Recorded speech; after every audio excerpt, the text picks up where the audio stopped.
The 10th event in his life, David suffers the intense loneliness of temptation and failure. He was a big guy, and it would, everybody else would fall, not him. And so one day, you remember the story, he's walking around on his rooftop looking down, catches something out of the corner of his eye and walks to the edge and won't stop looking. And he is tempted, and he falls into sin. And he goes through the loneliness and describes it in intense detail that we go through when we're tempted and we give in and yield to that temptation, and we feel alienated from God, and we reap the horrible consequences in our life of sin, of temptation yielded to. And then he goes through the intense loneliness of chastisement and restoration. He goes through the Lord's dealing with him through the finger of Nathan the prophet, that bony finger poked in his face and said, "Thou art the man. You're the sinner." And David didn't deflect it. He says, "I am." And he says, "God, be merciful to me and cleanse me." And then finally, the last event, the 12th one, is from his closeness during his old age and waning years. He suffers the intense loneliness of old age and writes 2 incredible psalms for us. One about when he is losing his mobility and can't go places he used to go anymore. He writes a whole psalm about that and about how life has changed. And then he writes the best one of all. He writes a complete description about how to get ready to die. And nobody can write it like David. And it's better than a Hallmark card because it's inspired. God actually told him what to write. So those are the 12 events. Well, let me just summarize them. Are you feeling the loneliness of youth like David did? Then Jesus said, "I'm with you.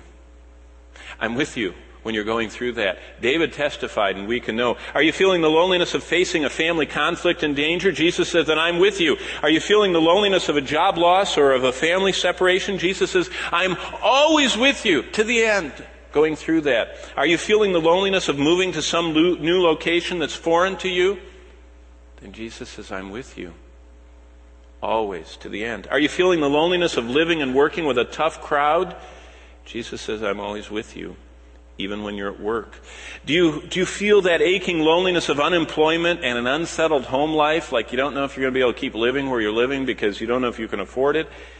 Jesus says, "I'm with you, always." Are you feeling the loneliness of betrayal by people you thought were your friends, that you counted on? Jesus says, "I've felt that. I'm with you always." Do you feel the loneliness of being wronged in a business deal? I mean, the people you worked with, that you trusted, and they wronged you, and now you feel like, can I work with anyone? Can I trust anyone? Jesus says, "You can trust me. I'm with you." Do you feel the loneliness of the complete loss of your family, of your friends, of your finances? Jesus says, "I lost everything." When he was crucified, they even took away what little he had, gambled for it. He was left with nothing. He didn't even have a place to lay his head to start with, and they just took his clothes too. He says, I know what it's like. I feel that. I'm with you." Do you know the loneliness of temptation and failure? Well, Jesus says, "I was tempted in every way, just like you are." Sometimes we don't believe him, so we can't accept his help. He said, "I'm with you."